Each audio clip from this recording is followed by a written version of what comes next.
Hello once again, U-Boats and fans. Today's video will be on another alpha update that is available now in the alpha branch. And today we're going to discuss the changes that have happened to the electric machine room, which includes the auxiliary panels, includes the main panels that drive the motors and generators, as well as the control panel up front in the control room. I'm not going to belabor the points here. We could probably spend hours talking about the complexity of this. I want to note that in the final version of the game, I do foresee a certification path, a school, that you could actually take in the game.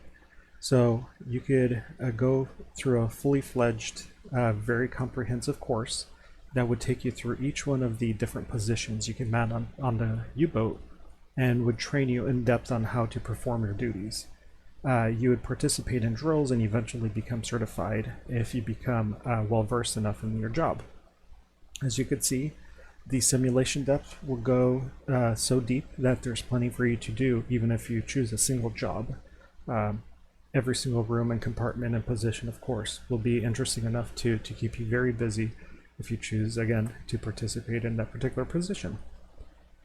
So I guess what we can do is let's dive into the control panels, the auxiliary panels first, because they're actually the ones that are ready to go and usable right now.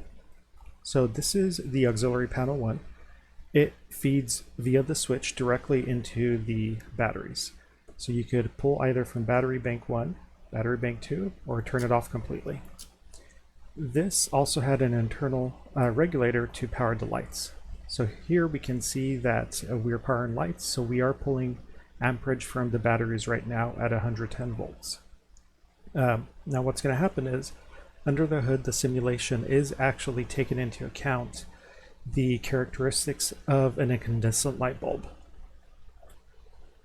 The information is modeled after this here, and you can see that as the voltage skews from nominal 110 volts, the luminosity of the light bulb changes, the wattage and amperage it utilizes also changes, and more importantly, the life of the bulb changes.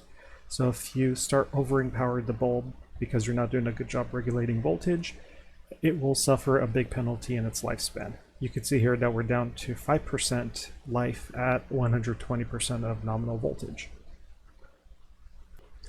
And we could see that modeled in the game by playing with the voltage regulator.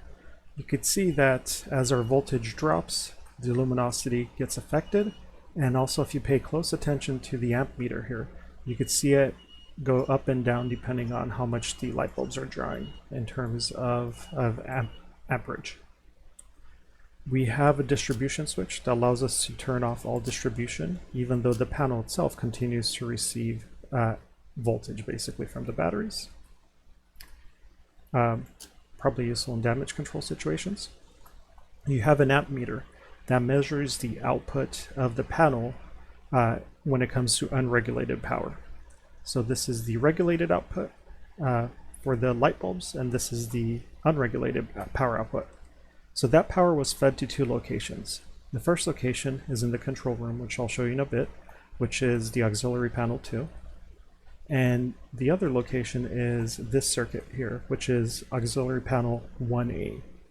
This panel, via this switch, could either pull power directly from this board or from the one in the control room I'll show you. And it created regulated power, again, 110 volts. And this fed a number of subsystems. You had, heaters, you had all kinds of different components. When they're on, you'll see how that amp utilization will be monitored and shown here. And your job will, of course, to make sure that you have all the systems turned on properly and you're not drawing excessive power. And based on the battery voltage, all of this will be dynamically calculated, which means that your voltage will vary and you'll have to make sure that you're staying on top of regulating the voltage. That being said, let's take a stroll to the control room to check out the auxiliary panel 2. So the secondary auxiliary panel in the control room, again, fed a number of downstream systems. You had different groups of subsystems that they themselves had their own switches and were used for different things. The radio communication, the computers, the lights, etc.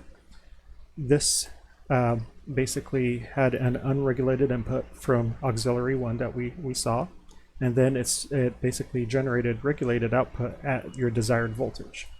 So this means that you could have different subsystems running at different voltage levels, and there'll be a few more distribution boxes throughout the boat that you'll see that you can control. There'll be fuses and relays and whatnot. And your job, let's say as the electrician on board, depending on how many people are in the game, might be to run around and make sure that this is all kept in check. As light bulbs blow due to depth charges or what have you, you'll replace them, you'll be replacing fuses, and you'll have plenty of things to do to keep the boat well maintained in regards to the electrical aspect. So that's ready to go in alpha. You guys can play with that if you want to see some lights dimming. You can see that if we turn off the distribution switch, the entire boat is affected.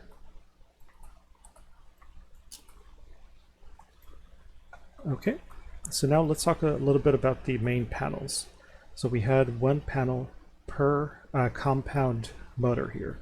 So this motor acted as both an electric motor and as a generator. And I'll just quickly cover some of the switches and what they do, even though it's not yet fully ready to go. Main switch literally turned the motor on and off. Then you had a starting contactor. You needed to have this on in order to start the motors to get them going.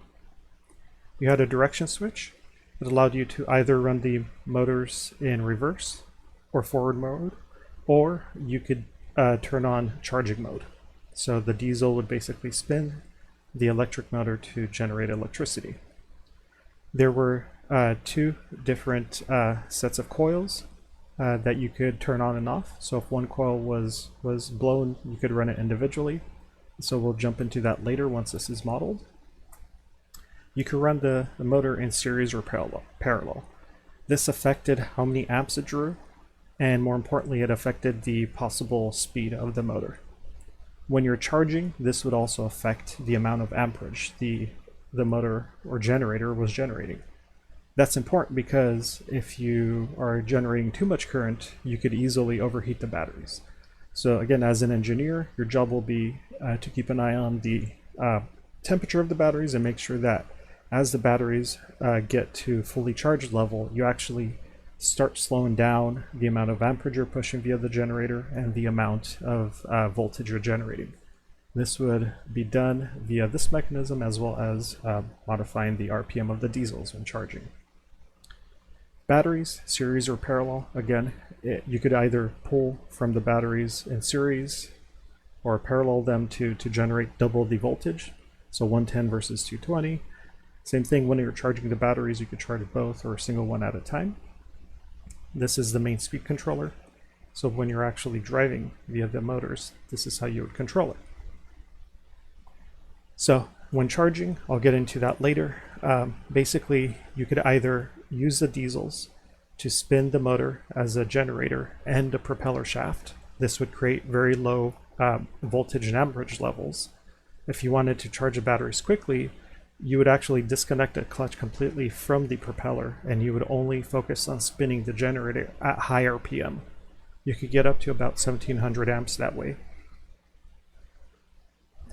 But again, my goal today isn't to jump that deep into all of this. Again, there's a full manual that will go along with this, a full training, and just like we're simulating for the lights here, this will be a very in-depth simulation. It's all occurring in background threads, so it's massively parallel. There's a lot that can happen very accurately because of this. So if you have a modern computer and multiple cores, we're going to leverage them to do the simulation. So hopefully you're enjoying the updates. You can see how it's starting to shape up. And I just want to take a second. Take a very good look at this photo, kind of memorize, or this video, memorize what you're seeing here, and I'm about to pan over to U995 just so you could get a sense for the level of accuracy. And this is U995. As you can see here, it's pretty well modeled and accurate what we were able to see in the game. So it will look and feel like you're in actual Type 7 U-boat. Again, lots of historical research. I want to thank the team that's participating and providing all of the research, all of the documents and blueprints. There has been a lot of work that has gone into this to get all the necessary documentation to understand these systems, the electrical schematics, to be able to simulate it. So thank you all for helping out. And I hope all of you following the alpha have an opportunity to play around with this. For those waiting for a stable update, again, I'll do my best to get it out there once we work out the bugs. And thank you for joining, and hopefully stick around and you watch the next update. Thank you again.